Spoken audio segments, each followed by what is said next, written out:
Let's go for the actual store.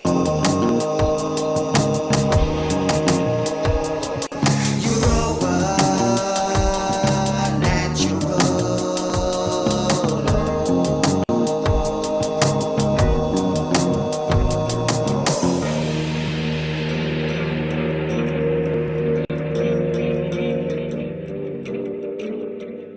Greetings, humanity, and welcome to Europa Natural Law, a roundtable transmission dedicated to healing the madness, badness, and sadness plaguing our beautiful, bountiful world this autumn.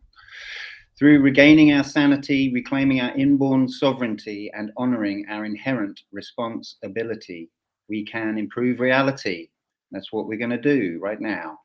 I'm Nemo Jones, reporting for Beauty in Devon. And I give a chance for everyone else to give a little introduction of themselves. Over to you, Markus. Okay. Hello, I'm Markus. I'm a content creator from Austria, Middle Europe, and I have a channel called Roter Lotus, which means Red Lotus, and I do translate the episodes of What on Earth is Happening into German. That's short introductions. Yeah, I'm Wolfgang Kämpfer. I'm from Germany, and yeah, I'm a member of the One Great World Network, and in this roundtable. Yeah, Derek Bartolocelli. Had a pleasure of having Alpha Vuka on Dissolving the Divide, which I had with Leslie Powers. I'm in her wonderful space and place at this moment in time on the West Coast side of things, California, but I stay Frenchified by the Mediterranean normally, but yeah.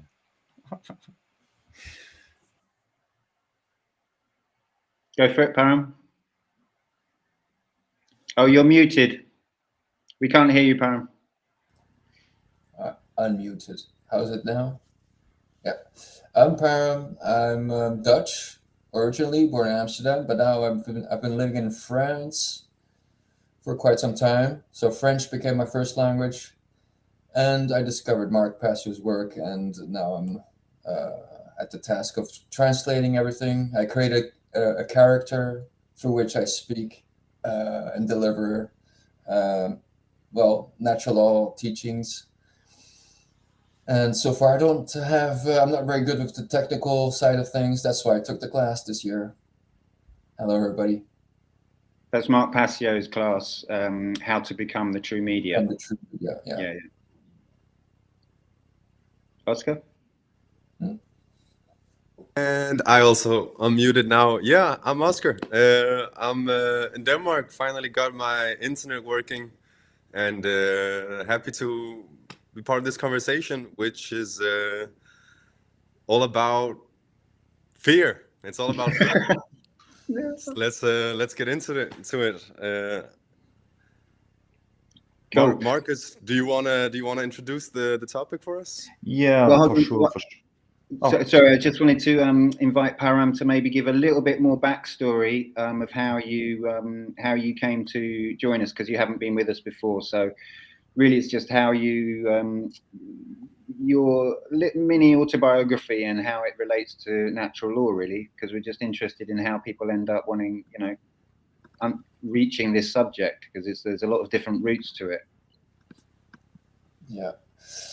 Well, I've been brought up in a Sikh community. My parents, Dutch parents, became Sikhs, and far before I was born, my father decided to put me in a Rudolf Steiner school. So yeah, I guess I could be blessed to have those two balanced influences in my life. The sacred feminine, I would say, with the Rudolf Steiner school, and somewhat of the sacred masculine, this self-defense principle that's pretty strong in the Sikhism movement, at least originally. And at some point, a friend of mine just drew my attention to Mark Passio's natural law seminar, and that was really a turning point. And we started translating the material, which took some time. I think we went through the video, I don't know, so many times. I'm not counting. I've stopped counting. But anyway, it slowly sank in, and well, the next step is delivering, and that's when I created this character. I'll introduce you to the character someday. Anyway, he's all dressed up,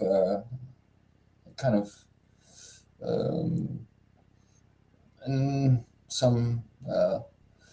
You can't really say what time he belongs to, but anyway, the main point is what he says, what the character says, and it has to do with natural law, and it's a way to have people's defense mechanism drop, because it's not a conversation from one to one person, and then like, okay, that's your point of view. At least you have people to listen through all through. Usually, you invite people to have a nice little show, and then well, they just have to sit there and listen through. I thought that's my tactic so far, and but that's not reaching a large audience enough. That's what I figured with Mark Passio's. He insisted. He keeps insisting on that point. So that's why I took the class, because I want to fill in the gap with all these skills I'm still lacking, and that's why I'm here. And I'm really happy to be amongst you guys. We're only guys here. Yeah, it's funny, unusual. So yeah, just for people that don't know, Mark Passio, who's been, I think, a big influence on everyone involved in the channel, is over a few years, has run a course called How to Become the True Media, and that pretty much sums up what it's about. And so that's what we're talking about when we mention that. So the subject is fear for this week. So welcome everyone. So it's great to have you all here. The subject is fear. Obviously, it's a really it's a massive subject, and it's been so interesting for me, like meditating on it this week and really feeling into it. Normally, I've been in the habit of doing a bit more of an introduction, but I thought this week we could pass over to Markus to give us a bit of a grounding in the subject. So if you'd like to take that away, Markus. Yeah, sure. Sorry, just before a technical note, can people mute if they're not speaking, because we've got a little bit of noises on some of the mics, certainly. All right, thanks. Over to you, Markus. Okay, thank you, Neem. Okay, it's just there are two main dynamics within the creation, within nature, and it's fear and it is love. And why is it important to know them?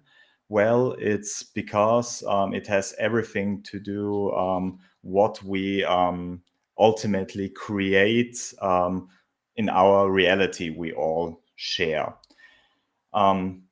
First, before I mention what fear is, we have to know what love is, the opposite force.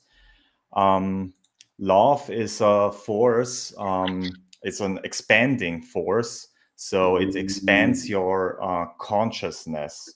And by the way, if you really want to get in detail with this, I recommend you to start with the podcast of Mark Passio.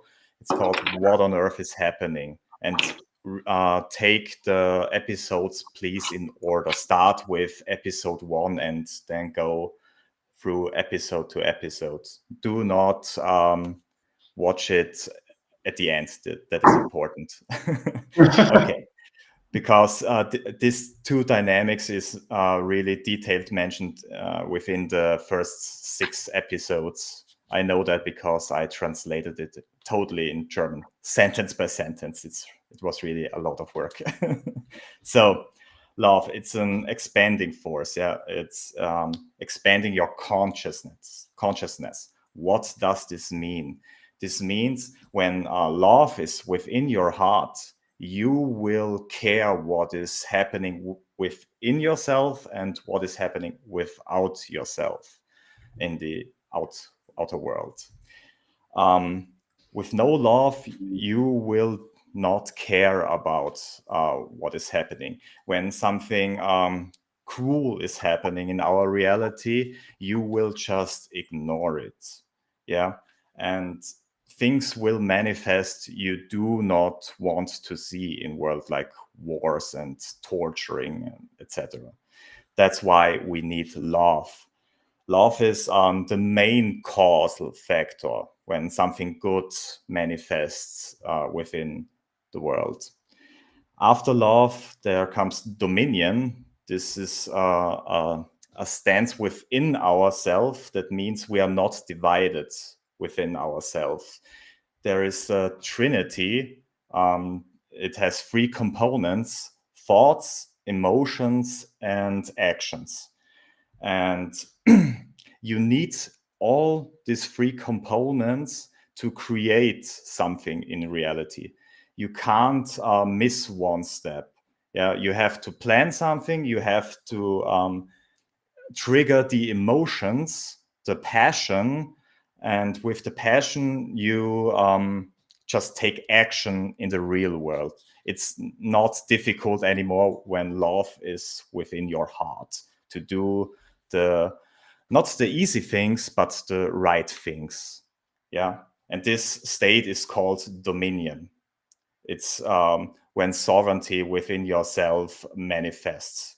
Yeah, it's called dominion. And both brain hemisphere are connected with each other. They are not divided anymore. That's dominion. And that's where sovereignty manifests.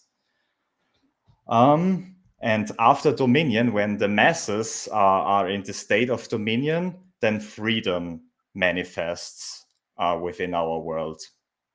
So now we know a little bit what love is. We can imagine it. Now it's easier to understand what fear is. It's just the opposite of love. Fear doesn't expand your consciousness, it shuts it down. Yeah. When fear is within your heart, you will not care what is happening. You will just the only thing you really care is then yourself, your ego identity. Yeah. When wars are happening, you just don't care. When slavery is expanding around the world, we unfortunately see in our world, then most people do not care because they have fear in their heart. It's important to know this because a lot of people are just are on Telegram channels and say, oh no, this terrible thing, this and that, everything, a lot of bad news are spreading around, but they're just sitting there and say, I do not want this manifested thing in the world, but it is already manifested. You have to go to the causal factor, and this is fear. Then this bad manifestation will stop when the masses are not in fear anymore. Because with fear, the next step is confusion. This is the opposite of dominion. It's also internal stance, yeah, confusion. And this means your thoughts, your emotions, and your actions are not in unison. Yeah, they are divided. You think A, you feel B, and you do C. Nothing makes sense anymore. You are totally confused within yourself.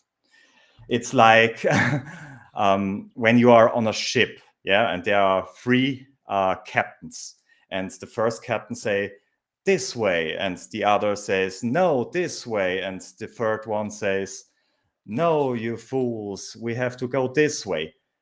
You have to see it this way. The ship can't divide and go in 3 separate directions. It only can go in one direction. And when these 3 captains are divided, what these 3 captains do not know that there is a 4th captain which takes control of the ship. The ship doesn't go anywhere like randomly in random directions. It will be controlled, but from outside. And this force, which causes confusion, is called in Hebrew Shatan, which means the adversary or the one who divides. And after confusion, of course, dark occultists can take control with the help of this force called Shatan and control the ship, basically. Truly important to know is also the two kinds of cares. I call it light care, like the light, the bright light, and dark, like darkness, dark care. Yeah. Light care is like you are not divided within yourself, and you are aware of what is happening within you and without you, and you do take actions according to the situation you see in the world. That's light care. We can, when we see, okay, something evil is happening, we warn other people, and as collectively we take actions to stop it spreading, to stop spreading evil, basically. That's light care. The creator gave us this light so we can basically create whatever good thing we want to see in the world. Dark care, in other hands, because we're talking about psychopaths, they do not have this light of the creator, but they use occult techniques to manipulate us, to trigger this force called Shatan and control us. Yeah, they have, because they do not feel empathy or emotions, they have to manipulate us to take our light away and they manipulate us in a way that we build the dark world for them, because only we can do it for them. They can't do it themselves. They only can destroy things. Yeah. I have a good quote from The Art of War. If you know the enemy and know yourself, you need not fear the result of 100 battles. If you know yourself, but not the enemy, for every victory gained, you will also suffer a defeat. If you know neither the enemy nor yourself, you will succumb in every battle. The thing is, the dark occultists know how we work, but the masses out there do not know themselves. So we will scrum in every battle. We do not know them, we do not know ourselves. That's why it is so important, this dynamic, to understand it. That's why it's in the first few episodes. I think I talked like a lot.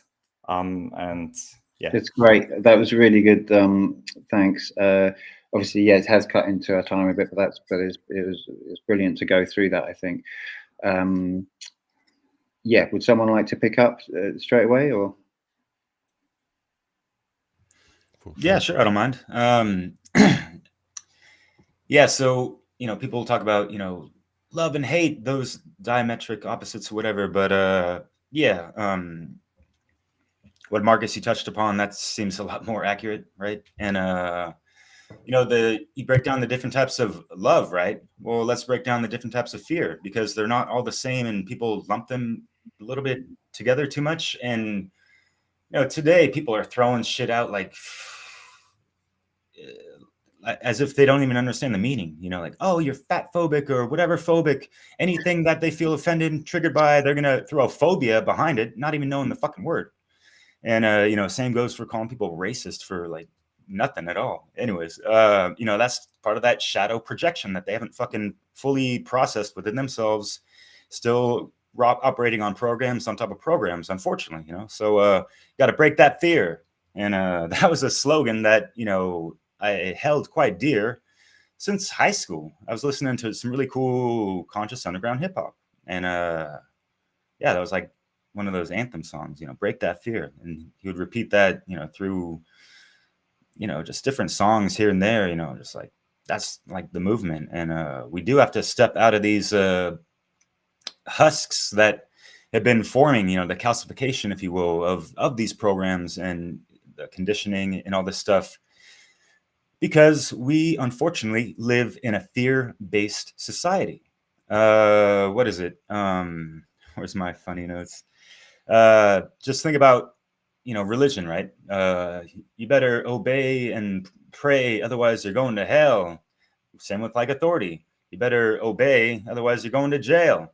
And in school, the, Common Core, rotten to the apple of that shit sometimes. You better, learn our, rigid structures or fail, jail, fail, and all this stuff. And maybe you might not even get bail. But there's the other side of this, the fear. And where the hell is this? Let me go back, because I'm, differentiating, the phobias, jumping around. I got, notes and all that good stuff. But so etymologically speaking, phobia is derived from Latin and also Greek. It's like the definition is excessive or irrational fear of something, So when people just throw it out, it's just like, whatever, like, just get your fucking grammar straight, yo. Like, So it has something to do with irrationality, is what you're saying. Yeah. When you look at the etymology. Right, and you could take that to that graph of, the confusion part that Marcus was talking about. And then, you have the word afraid, right? And that word is impressed with fear or being fearful. Originally, the past participle of the now obsolete Middle English word affray, A-F-R-A-Y, meaning like to frighten in the Anglo-French affrayer. So yeah, there's, this, our language is, jumbled with the, Germanic, Latin, French, and that kind of Greek. It's But, funny, anyways. to interject, it's funny when people say that a word's obsolete, because English people still use that word. I've heard people use it. I use it. Yeah. Anyway, carry on. Yeah. So, unfortunately, we're stuck in this fear-based mind control, and that can drive a lot of our actions, and can, obviously, we're operating on those levels of confusion, not fully knowing our surroundings, not fully knowing ourselves. So we're not able to navigate properly within ourselves, those internal expressions that are not, aligned and all that. I'm still hearing some feedback, y'all. You got to keep the mics off, please. Otherwise, I'm just going to do it myself. Voila. So, yeah. Fear is the mind killer, and these dark occultists and social engineers know this better than everyone. And also, part of these programming is the media. And I had a chat with the one great work warrior, was talking about like the zombie mindset and all this stuff, and kind of how like there's all these zombie movies and the horror movies, and I've been kind of fascinated as to why people have such a like popular curiosity to those things and all this stuff. And are they, do they like to stare into the abyss and wonder, what the hell, how many people can die a million ways or whatever the fuck, and like all the supernatural aspects. And, there are the sides of ghosts that have that intrigue for sure. But, the whole Hollywood fluff and, like in real life, when you do that shit, you don't hear any of that background music when the, so like people got to get out of that fantasy land type of thinking about it, and stay away from your addictive dopamine hits and these adrenaline rushes that people get when they watch these things. And it's not a normal thing for us as human beings to witness, much at all in our lives, so things to consider with that, and how these things play into our minds sometimes. And it really depends on how young people are, and they have these, very impressionable minds that they're subjected to all this stuff. You know, they don't even know themselves and all this stuff. They don't know how to properly process these things and what have you. So yeah, there's people are operating on that like R complex part of the brain, the fight, flight, you know, fear, fawn, freeze, and all these things, right? They're not using the neocortex, which is why, you know, hey, in the Matrix, wake up, neocortex, right? To have that full, you know, triune brain properly optimal with the limbic, you know, with the emotions, being able to sail on the oceans and having your captains not so drunk and all, you know, looking like Three Stooges, right? Kind of what Marcus was talking about, or the Three Monkeys, as Oscar's got. So yeah, I'm just gonna break the ice with that. I'll come back and yeah, I just wanted to mention just the whole thing with we really got to understand how this fear-based mind control has a grip on us in so many different ways. And yeah, people have like this fear of refusal, rejection, and not being accepted and all that stuff, and just fear of what other people think about them, you know. But to break that fear is really, you know, coming to know yourself more and getting more empowered. And, you know, all this other chatter from even like within your mind, think of what Tico and these mind parasites and whatever the fuck that, you know, the programming, all that stuff, you can break that and know who you are and stand, you know, firmly upon, you know, the temple that you built within yourself, you know, part of that going through the trivium process and, you know, the hero's journey, if you will, like we did last time. So yeah. And I totally did not put my thing up like that, but sorry, Nemo. All right, who's next? I would like to add on something to that. Yeah, you said phobia from the Greek word phobos, and I wanted just to explain the point of irrational. I once translated, like years ago, a video called "The Consequence of Cowardice" from Mimius Brunier, and he made a point in that video that our like ancestors, like the Vikings and Normannic people and German, like Germanic people, tribes, that they had a different look or different perspective on fear. He made a point, a thesis, that they saw fear as a choice. So, and I would very much agree to that, because it is a choice, in my opinion.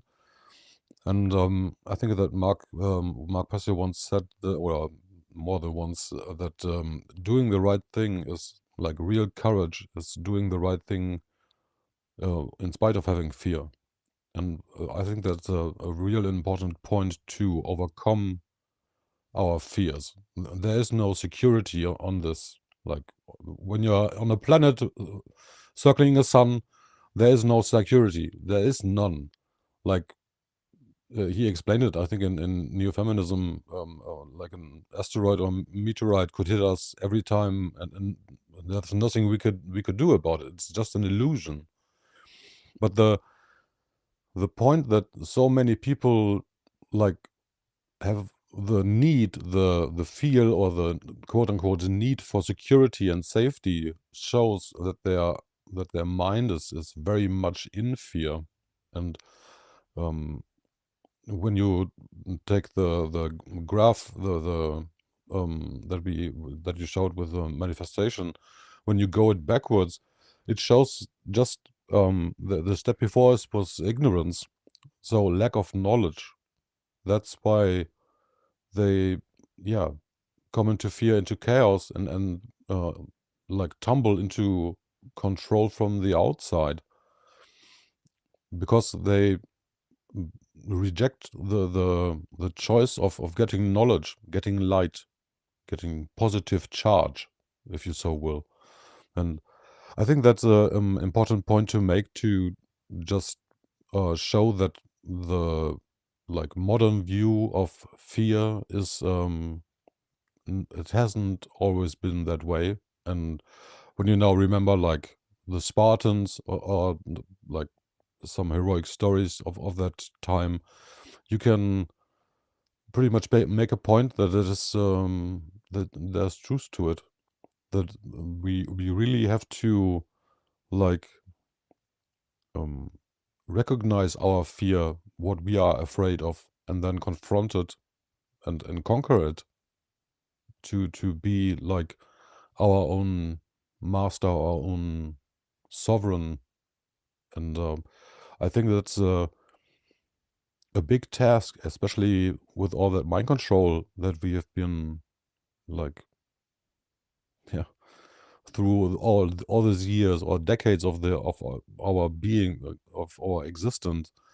Like in every news show, in every TV show, it's just fear propaganda or fear porn, how it is called. And in my opinion, it's very important to, for example, meditation can be a very helpful tool, because when you take the fight or flight mode in biological sense, or the most like the majority of your blood is in your extremes, like in your legs, in your arms too. So you can run faster or fight harder, but it isn't in the torso where it should be for like regeneration and like healing and being in like a sovereign state. You can't like really think clearly and deeply like on concepts or something like that when you're in fear mode.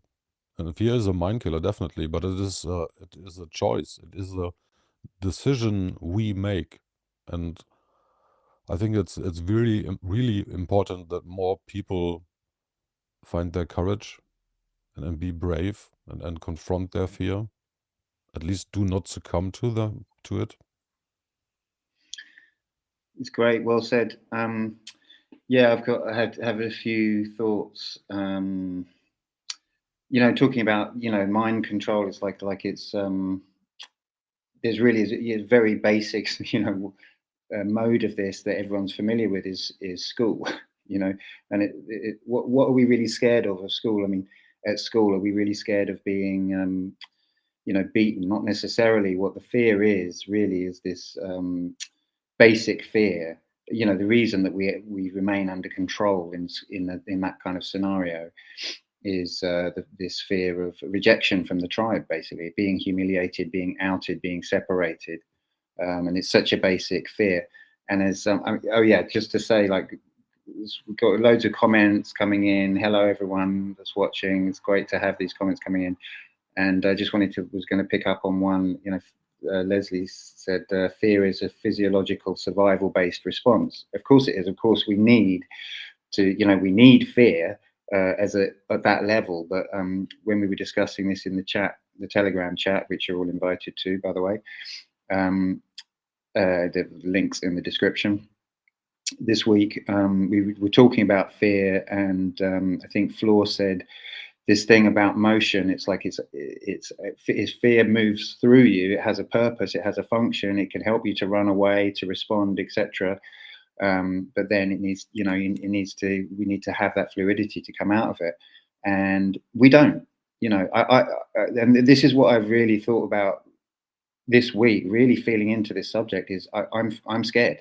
You know, I can talk about shadow work, and we have been talking about shadow work this, you know, for now 3 weeks, and it kind of occurred. Another thing that occurred to me this week is that, you know, fear is really like the root of shadow work. It's like really what you're ultimately trying to get into is this, you know, this superhuman state, it seems like, of being fearless, you know, or where fear has its function biologically in the moment, but it's not driving you. It's not able to allow you to be controlled externally, as other people have been saying. I mean, that's such a huge kind of function of it.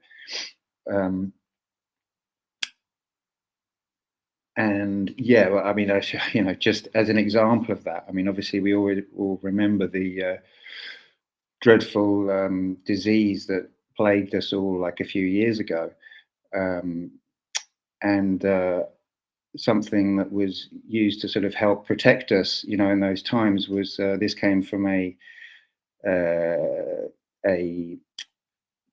government agency in this country. There's a quote that they came, which was basically used to help, like, you know, control people's behavior to protect them from the terrible disease. And the quote is, "A substantial number of people still do not feel sufficiently personally threatened. The perceived level of personal threat needs to be increased among those who are complacent, using hard-hitting emotional messaging," which was certainly done very effectively at that time. You know, and that's the kind of thing. So you have to sort of really determine, you know, whether, not necessarily in that case, but, you know, in other cases, we need to be aware that people might actually not always have our best interests at heart when they're frightening us, or pressing that fear button, which is so deeply ingrained in all of us. And it's ingrained, you know, it's almost seems a bottomless pit, you know. And speaking, you know, this process going on the internet and speaking to the world, it makes me scared, you know, but I've sort of overcome that to a certain degree to do this show. And I want to do more because, you know, this is an example of kind of, for me, it's stretching myself in that way. But the more I've thought about this subject, the more I'm like, well, I'm literally scratching the surface. You know, there's so much to do, and there's this collective fear that we have that goes really deep. And just to sort of bring in another quote, this was a guy that I'd sort of forgotten about, but he wrote a book called, which is a really powerful title, I think, called "Only Fear Dies," Barry Long. And he says, he said, "I die now, not in agony, not in pain, but in conscious life, dying to everything except what is. And in dying daily to my unhappiness, dying for life, I finally realize the incredible truth. There is no death. All that dies is my fear of dying. Only fear dies. And the death of fear is liberation." Another quote of his is, "The main barrier to truth is fear." So he wrote a lot about this, and maybe this seems a little bit left field to bring that in, but it was an interesting quote that I remembered, and an interesting book that I read back in the day. So I will pass it on. Thank you.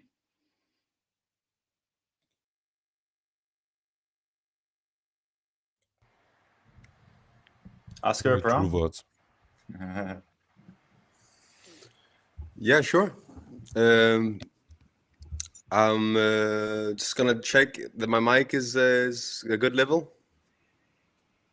Perfect. Yeah, I think what you were doing, Derek, by kind of distinguishing between different types of fear was really valuable, because like from the first impression, I would say, like, fear is just, it's simple. It's just fear. It's me shitting my pants, or like shaking, or, you know, scared of a threat. Like it's fear. Like it's so obvious. But what you were doing felt valuable, because yeah, there's definitely different aspects to it, or like different elements to it. So there's the collective fears, as you were kind of hinting to, Nemo, the which you also went into, Derek, like the manipulation and or maybe the like the cultural beliefs we have. One of them someone mentioned was the fear of punishment. We go to school and we're scared of some punishment from an authority figure, which is where, like, the what's it called, the Milgram experiment is really interesting, and that's all about how people will be afraid to disobey. Generally, there's tendency in our culture to to be afraid of disobeying a figure that is perceived as an authority. And that's where this Milgram experiment is really interesting, how people will conform to the wishes of a person who is wearing, you know, like a doctor thing or whatever. And so yeah, there's that. There's the fear of punishment, the fear of you could say, like, archetypically, it's the parent that is the mean parent that is gonna tell you to go sit in the corner or something. I don't know. And so there's that really strong belief of that our value is kind of limited in that way, that we're not more worthy of you know, of education in a way. I think that's the way I see it, that we are treated like a dog would be treated, like you get a treat or you get the punishment, and in the same way, like Pavlovian style. one more time. Pavlovian style. Pavlovian style, exactly. And I don't want to like oversimplify it, but in some way I think that the whole money system in a way is a bit like that. Like, am I gonna help you out because I want you to go further on your journey, and I see that as being valuable because you have infinite value, and I want to give you something that will help you along? Or am I stuck in this, I'll only do it if I get a treat, like I'll only do it if I get something out of it, and believe that your value is limited by the amount of money or like the digits or the cash you have? And that's not to say that there's nothing true to the fact that we can like have a symbol of value, or we can have something symbolizing whatever. I'm not going to go too much into money, but I think one of these fear-based beliefs is this belief of our limited value, the limited value of the individual. Another one is that fear of lack, the fear of there not being enough. And then there's the belief in the impossibility of change, that things are just the way they are and you can't really change anything, that it's just a loop. The perception of time plays big into that, because it's Sunday now, then it's going to become Monday, and then in a week it's going to become Monday. And if we have a belief of time where it's just repeating and there's no progress really, but it's just like a loop, like a rat race, then that can subconsciously make us believe that there's no need to try to change things. Another one is also the I think I went into that. Yeah, I think what I'm trying to say is that there's these worldview fear-based beliefs that are part of, you could say, manipulation and mind control. But in one way, it's not really even someone like keeping you in that, even though I do perceive that as being a part of our reality, or our culture, is that it's artificial, it's made, but it's also us doing it to ourselves by just not challenging it, by not questioning it. So I think that's, for me, is what I think fear is important to understand about it, that it's scared of asking questions, it's scared of challenging the comfort zone, if you will. It's not going further, it's not expanding that consciousness, as you put it, Markus, in the beginning. It's not engaging with information. It's like you were saying, Vuk, like all the energy is like in the limbs, and you're trying to survive. I really like this image that I saw first in one of Leslie Power's. Oh wait, I got you. A minute, like this, which is all about how when you're in crisis, when you're trying to survive all the time, then you don't really, your focus is on that, right? And that, yeah, Vuk, you also kind of said this, that we're not really healing, we're not reasonable when we're in fear. We're not thinking straight, if you will. So that there's a big need to be very to discriminate what information we're gonna look into. Like, not to say we shouldn't look into the things that can scare us, going down the rabbit hole. That's very good to do, but we don't want to dwell on so much information about reality that is going to make us so sad that we don't remember to have a laugh once in a while, and or to look at the beauty and have that solitude, or have that like that calm and that. Yeah, I think for me, solitude is a big part of it. I don't know if I can say that thing is true for everybody, but being able to kind of recharge, and in whatever way one does that, to kind of not be in that, oh shit, I got all these things I gotta do, and just. Someone also mentioned meditation. That's probably the best way to do it, right? Is to come home. But anyway, I'm not about the solution. I'm about scaring the shit out of you, because it's all about fear. You gotta be scared. Can I show a meme or two more? I think I got some cool memes here somewhere. So yeah, this one, this was a big part of my awakening. Was a gentleman called Ethan Indigo Smith, and he's a guy that spoke about these 4 archetypes of how humans generally react to information. So if we start with this guy here, or this monkey, we probably all heard about the wise monkeys. So this is like an Asian or like a Japanese saying of see no evil, hear no evil, and speak no evil. But usually in the Western interpretation, a 4th monkey is missing, and it's the fear no evil. It's the do no evil. And so this was a gentleman called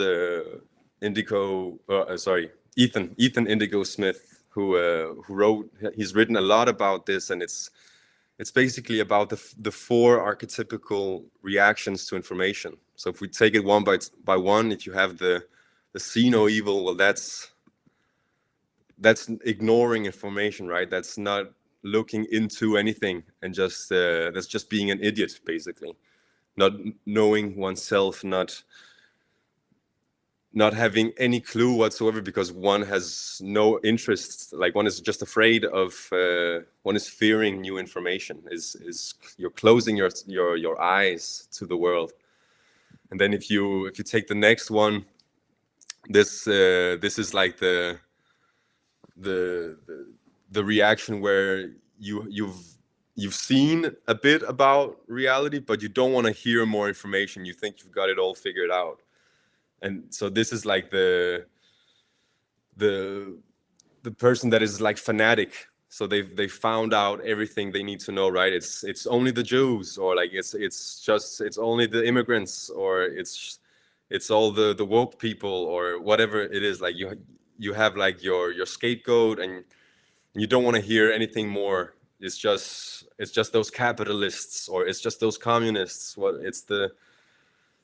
You don't really want to look into more information. Then you have the people who are more like elitists. So they can both see and hear, but they don't speak. They take advantage of the idiots and the fanatic people, because these guys here, they're in a knowledge deficit, you could say. They don't know enough. But these people, they know enough, and they can take advantage of that. The majority of people don't know. And the solution to all that is just not fearing reality. As I was kind of saying before, you want to look into reality, but you still want to, as this monkey reaction is, it's sitting in that pose of relaxing in a way, or not relaxing, this and being passive, but not panicking, not being afraid of new information, just looking, observing it, considering it, and then also speaking it. It's not covering its mouth. So I think that's a really cool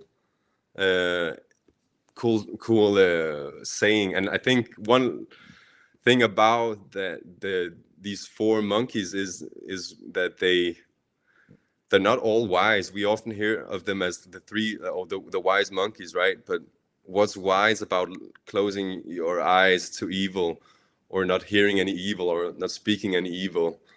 Like saying to someone that they're evil, like a fucking Nazi, and telling them to the face that you're, by following orders or by supporting mutilation on children, or like experimentation, that's not evil. That's not that's wise. It's wise to confront people. The only wise monkey out of these 4 is the one that's not fearing any evil, that's not doing anything evil by ignoring evil, or by, you know, yeah, sorry, I've been ranting. I'd love to hear your thoughts, but I'm on fear, and thanks everyone for hearing my thoughts here. Oh, it's not a rant at all. I think it was really interesting. I never saw those monkeys that way. Anyway, it's a really inspiring way of seeing it. Oh, look up.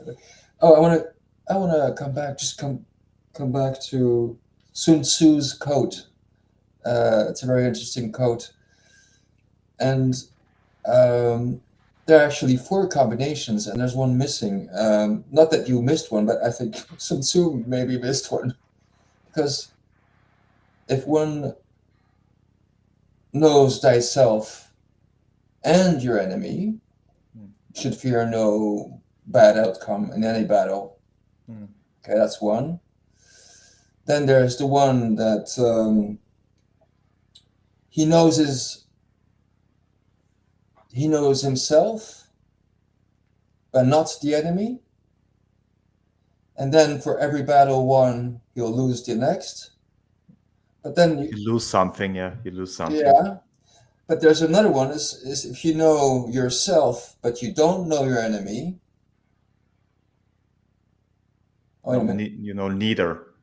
Not Yeah, yourself. but then there's 2 combinations possible. Either you know yourself, but you don't know the enemy, or you know the enemy, but you don't know yourself.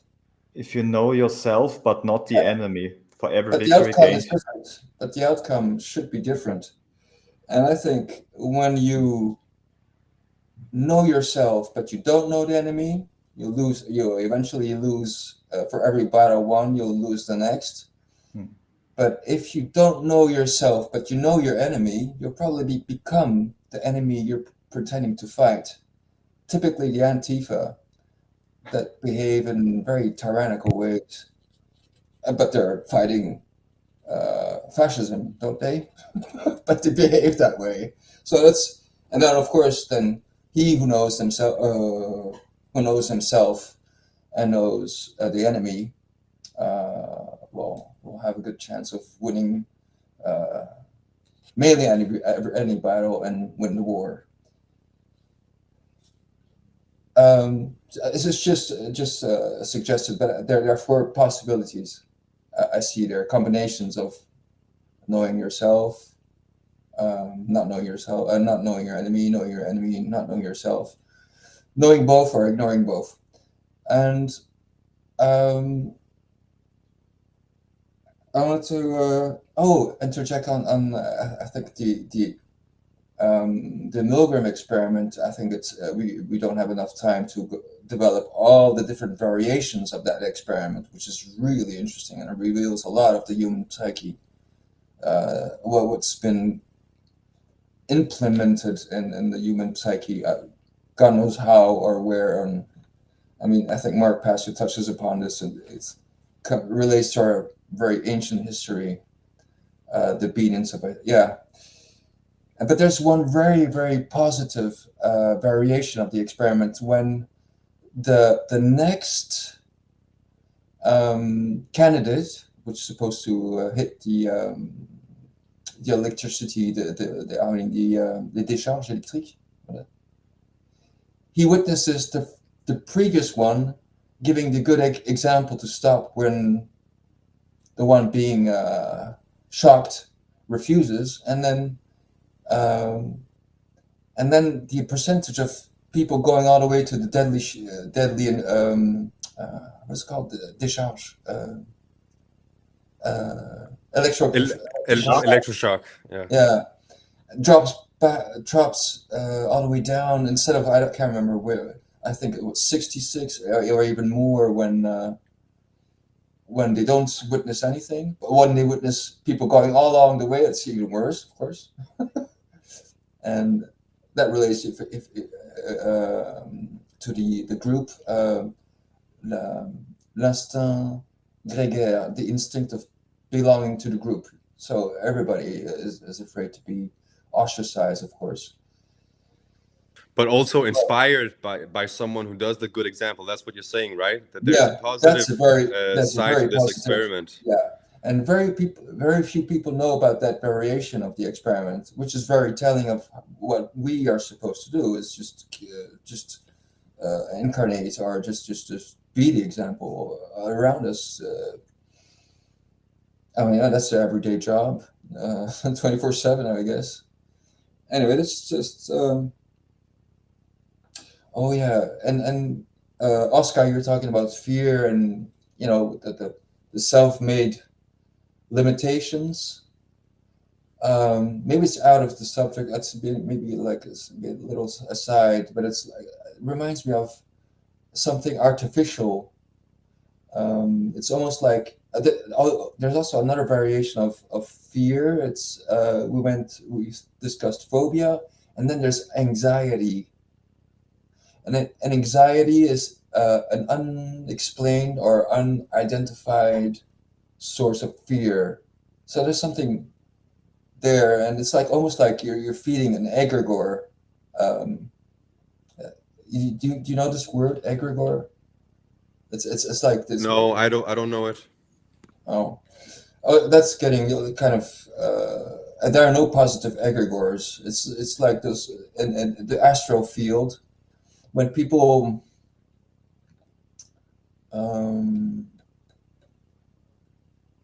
sorcerers do this practices. I should work on this before I talk about it, because it's I just How do you spell it? How do you spell the word egregore? Egregore, E-G, maybe double G, I'm not sure. R. We can put it in the chat. Huh? Yeah. Anyway, Livestream talks about. I mean, a lot of occultists talk about egregores. It's creating a demon, and there's 4 steps. That's not true. It can go either negative or positive, man. Well, apparently, it's the collective consciousness that's creating something. Yeah, you know what I mean. Yeah. It all depends on the programming of that and intentions behind it. So apparently, egregores, if they're positive, because we can also emanate positive projections, but that goes back to the source and starts. It takes part of the overall light, but the egregores have they create a life of itself, and it has its own it's what people called entities, or the jinns could probably be a good illustrations. That's the more Arabic word. Okay, I'm good. Somebody else want to? Thanks. Some good stuff there. I mean, it's been really great discussion. Obviously, it's a short show. That's kind of the idea. So we're hitting an hour basically. So if anyone wants to throw in a very short last thoughts, you're welcome. Yeah, I have still a quote left from a German facilitator. She's called Vera Birkenbiel, a very wise one. It's a quote about a little bit about the fear and the ignorance. The quote goes like, most people are terrified of even thinking through a thought that doesn't fit in their worldview. I think it's a beautiful quote. I wanted to mention it. Can we have all these nice quotes in the chat, or Sure. I didn't have time to write them all down, and the names of. I will let you know. Yeah. Great. I'd like to kind of add one thing, because earlier on I was saying, like, if you're like constantly in a survival mode, then you probably want to meditate and stuff. I was just thinking, there are victims of war, like people who are like, or like people who, it's not just the culture of you know, struggling to survive, but they're actually in a very dangerous situation where like they're being either like abused or they're being, you know, maybe even bombed or something. And obviously I'm not speaking about those people should just meditate and, you know, like be more open to information or something like that. I'm not trying to say that those people, you know, just gotta do some more shadow work. They probably do need to heal and do that stuff, but I'm probably saying that that's the chaos. That's not the kind of fear I was speaking of, even though of course that is also fear when you're in that situation. But in that situation, it actually makes a lot of sense. Like if there's a lion right over there and I'm afraid that it's gonna eat me, that makes sense. But if I'm in a situation where there isn't really a lion and I'm scared of a lion, then again it's sounding a bit more irrational, like it's like a phobia of lions or something, right? Or I don't know if that's I'm using it correctly, but I would I say think you're terrorized. But yeah, Yeah. and traumatized, and that kind of what creates a phobia. That can be that catalyst. I wanted to add that up in that. Yeah. Yeah, I have a big feel for Palestinians. I mean, that's not. Yeah. Yeah, definitely. Can I go? Were you done, Oscar? Sorry, I didn't want to cut You you know, off. I was done. I actually, that was what I was thinking about. I was just thinking about, you know, there's these children being fucking mutilated by fucking bombs and like having their homes destroyed and watching their elderly die because there's no medicine, like the medicine is being stopped, all of this crazy shit. And the people who are scared that this will continue because they're suffering from it directly, of course, those people are responding appropriately. I mean, fear in that case is probably very good to be in that adrenaline, even though I'm not saying that they're on their own. I think we have to, like, as people who are in the West and are even maybe supporting Denmark is supporting the genocide and so on. I think what an individual in this part of the world can do, instead of just being afraid and just seeing all these videos and be like, oh shit, it's happening. I'm not saying it's bad to look at the videos. I'm saying we shouldn't be like in that. We shouldn't, like, what's, as you were saying before, like look at to get like the dopamine kind of adrenaline and like, oh my god, it's so horrible, the world is going bananas. We should we should look at that graph that we were speaking of early on, the natural law graph, maybe even draw it for ourselves and understand that what that is, that situation, that is the chaos, that is the evil. That is this here, and what caused it is the fear. So the people who are living in that chaos, who are experiencing the fear, it's not the same kind of fear that we're speaking of here, really. That was my point. The fear, I think, here is like, what do you manifest with? So I would say, like, those people in that situation, well, they're not really manifesting with fear by trying to survive. It's more like the order followers who are manifesting with fear, who are doing that. Oh, you got some art for us? Yeah, that's the. Oh wait, it's the other way around. Yeah, it's the 10 expressions. Super cool. And French again. La peur. I don't know if you guys can see it. Yeah, we should definitely if you got a link it for on the video, because you got some amazing art. And also a shameless shout out to I want to do a shout out to Leslie Powers, who's got some incredible presentations on how to arrive at thriving, and how to deal with a lot of different people do. But Leslie Powers is one of those people can check out. She's got a website, I think it's called AliveThrive.life, if I'm not mistaken. And she got really cool stuff. Also, there's a short book by THEO called PTSD, Time to Heal. There's lots of authors, so it's a great topic to look into and educate ourselves on, because we're living in a culture that needs that we honor that healing, that we can help each other, not like interfere in that healing process, and maybe even support it. And that's easier said than done, but let's do it. Fuck yeah, brother. And I appreciate you mentioning those kind words. And Leslie's partner, KRIS Jansen, gave me this, which is, from someone in the natural law group. He made a whole print of these, so you guys can order them yourselves. And I have the pleasure and honor to be up in End Evil Studios of, KRIS Jansen, where the Waterbird speaks, a la Leslie Powers and all that. Yeah, it's a wonderful connection.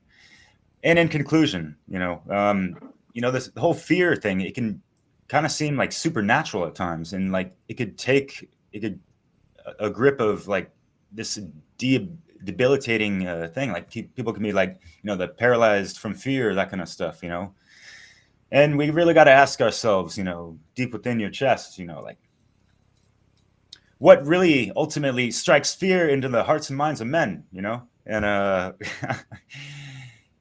what I've kind of concluded with that, it's like the fear of death and the fear of the unknown. And you could take that to all different types of things that, you're just unaware of these things. So it's unknown to you. You go on this hero's journey, right?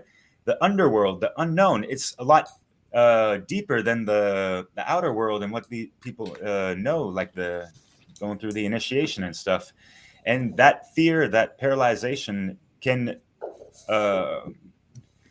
stall and stagnate people who hear the call, and they're scared of what that entails. And so they never even step into that hero's journey and go into the underworld much at all, And that's what this real work is. It's not, like there's no fluffing around really. You can't just dip your toes in the wells of wisdom and expect, no, and you can't, get these things from appetizers and little TikTok video Tic Tacs, So yeah, just take that and just check out our last video we did in regards to Hero's Journey. I really enjoyed that, as well as this one. So thank you all. And for everyone in the chat on the Europa Natural Law YouTube channel, really appreciate your comments. Sorry we're not really highlighting them and showcasing them on the on this live stream, but yeah, watch out for staring into the abyss. And like what KRIS Jansen said, yeah, with the whole conspiratorial world, people are watching that shit like porn, and there's a lot of fear porn out there. So watch out. I mean, that's even on mainstream media as well, which is why they show all the violence and stuff and this and that. So yeah, they keep you in that survival state on our complex part of the brain and all that stuff. So yeah, thank you.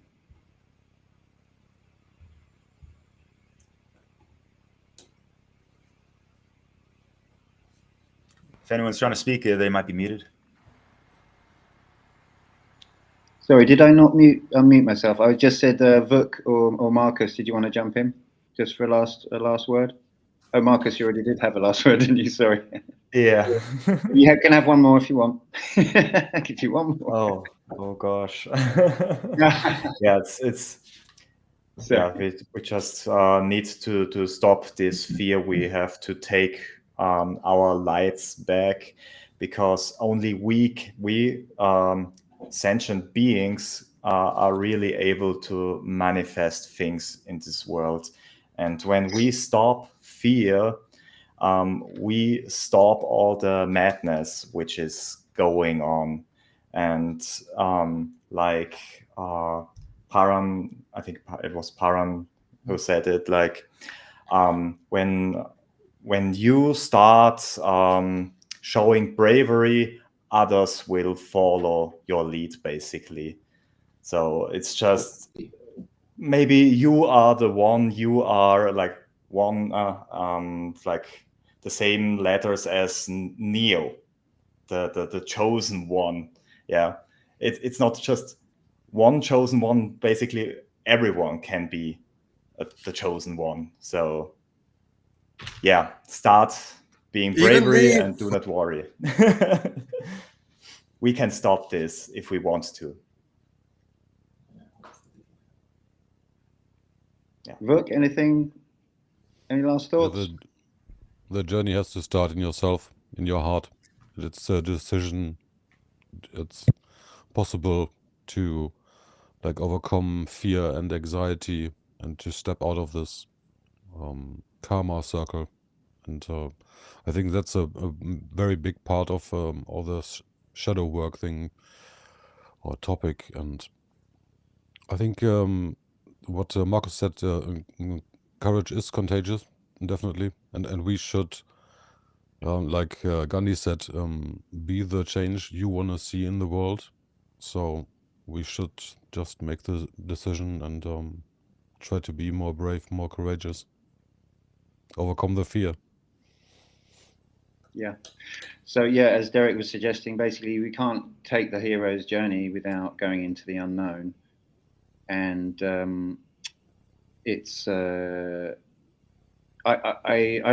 think I realized this after we spoke about it last week, that the you have, you know, if you're looking at this hero's journey, whichever way, I don't know if I'm backwards, but whichever way it goes from your point of view,